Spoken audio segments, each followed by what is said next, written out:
Bismillahirrahmanirrahim. Assalamualaikum warahmatullahi wabarakatuh. Kawan-kawan, kita teruskan kembali cerita tentang jejak Syekh Nawawi Al-Bantani. Kawan-kawan yang baru bergabung dengan channel ini, mudah-mudahan bisa terus ikuti channel ini dengan cara follow atau dengan cara tekan kata ikuti di atas.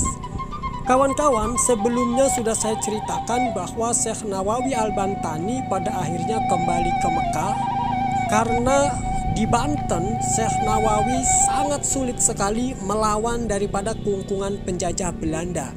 Akhirnya, Syekh Nawawi Al-Bantani menggelorakan spirit perjuangan dari tanah suci Mekah. Kita lanjutkan kawan-kawan ya. Tak pelak lagi sesampainya di Mekah pun pemikirannya masih terus dipenuhi kemelut masyarakat Banten akibat penjajahan. Kegelisahannya terhadap nasib masyarakat Banten terlontar saat memberikan pengajaran di Mekah kepada para mahasiswa atau santri dari tanah air. Bahkan Nawawi selalu menjadikan jam mengajarnya sebagai sarana untuk mengobarkan api jihad terhadap penjajahan di Banten dan Indonesia secara umum. Itulah yang ikut mendorong para muridnya untuk mendirikan berbagai organisasi masyarakat dan lembaga pendidikan di tanah air sebagai bagian penting dari perjuangan. Di antara murid Nawawi yang menjadi pejuang terdepan di Indonesia dalam mengembangkan Islam di tanah air kawan-kawan dan melawan penjajah adalah Kiai Haji Khalil Bangkalan kawan-kawan. Kemudian ada Kiai Haji Ahmad Dahlan.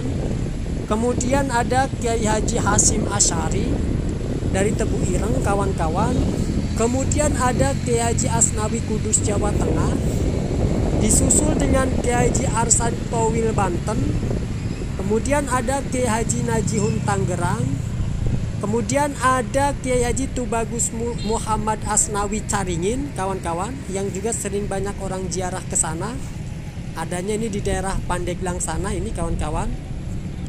Kemudian ada Kiai Haji Ilyas Serang, ada Kiai Haji Abdul Gofar Tirtayasa, ada Kiai Haji Tubagus Bakri Purwakarta, ada Kiai Haji Jahari Geger Bekasi. Nah kawan-kawan, tentunya masih banyak murid Sang Syekh yang tidak bisa disebutkan di sini satu persatu. Pada akhirnya memang kawan-kawan, ketokohan Nawawi semakin kuat seiring dengan penyebaran karya-karyanya di Indonesia melalui murid-muridnya yang telah berkiprah dan luas di tanah air. Hingga kini, buku-buku Syekh Nawawi masih diajarkan di sejumlah pesantren di Nusantara, bahkan di lembaga-lembaga studi keislaman di dunia. Jadi kawan-kawan, Syekh Nawawi pada akhirnya kembali lagi ke Mekah, tetapi terus menggalang kekuatan melalui murid-muridnya, yang kemudian murid-muridnya ini yang telah saya sebutkan tadi menyusun kekuatan dan melakukan pergerakan-pergerakan untuk kembali melawan penjajahan di tanah air Indonesia, termasuk diantaranya juga di Banten kawan-kawan. Kawan-kawan, barangkali saya akan sedikit menyinggung ya karya-karya Syekh Nawawi Al-Bantani yang sangat mendunia kawan-kawan.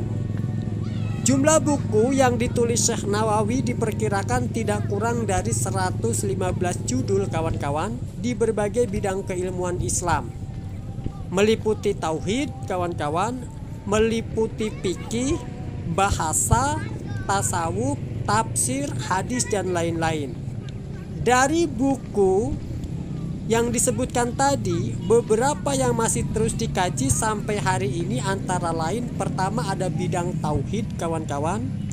Bidang tauhid ini ada Bahjat Al-Wasoil. Kemudian ada Zariat Al-Yakin Al-Umma Al-Bardin.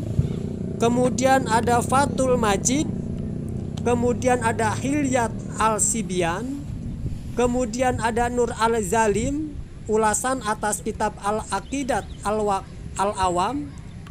Kemudian ada Qomi Al-Tugyan. Kemudian ada Qatr al-Ghaits yang saya bacakan ini bukunya kawan-kawan, yang saya sedang jelaskan ini. Kemudian ada Qatr al-Ghaits, kemudian ada Tijan al-Darari ya. Ini ulasan atas kitab Risalat al-Bajuri karya Syekh Ibrahim al-Bajuri ya. Ini Mesir 1301 nih terbitannya ya. Itu kawan-kawan di bidang tauhid. Ada pula kawan-kawan untuk bidang fikih. Al-Aqd al-Tamsim, al-Tasmin, kemudian Fat al-Mujib, kemudian ada Kashifat al-Saja, kemudian ada Mirqat Su'ud al-Tasdiq. Kemudian bidang fikih ini ada juga Targhib al-Mustaqin ya. Nah, ini kawan-kawan untuk bidang bahasa ada Fathul Ghafir al-Qotiyah ala al-Kawakib al-Jaliyah fi Najim. Nah, ada juga Al-Fushus al-Yaqutiyah, ada Kasyaf al-Murutiyah, kemudian Lubab al-Bayan fi Ilmi al-Bayan, kemudian ada Al-Riyadul al-Qawaliyah. Nah, Mesir 1299 ya. Kemudian kawan-kawan, itu adalah karya-karyanya yang masih dikaji di seluruh perguruan tinggi Islam di dunia. Syekh Nawawi wafat di Saib Ali, pinggiran kota Mekah pada 25 Syawal 1314 Hijriah. 1314 Hijriah atau 1879. Beliau dimakamkan di pemakaman Ma'la bersebelahan dengan makam anak perempuan Sayyidina Abu Bakar As-Siddiq, yaitu Asma binti Abu Bakar dan Ibnu Hajar al-Haytami, seorang ulama besar dari Mesir. Setiap tahun selalu diadakan haul untuk sang syekh di Tanara, Banten yang dihadiri ribuan warga dari berbagai daerah bahkan dari luar negeri. Kawan-kawan, itu adalah sejarah singkat tentang Syekh Nawawi Al-Bantani, baik dari kelahirannya, perjuangannya, penentangannya terhadap Belanda, sampai kemudian dia berangkat ke Mekah, dan pada akhirnya sampai mengarang buku-buku yang tidak lebih dari 115 judul buku, sampai kemudian pada akhirnya kembali kepada Sang Pencipta.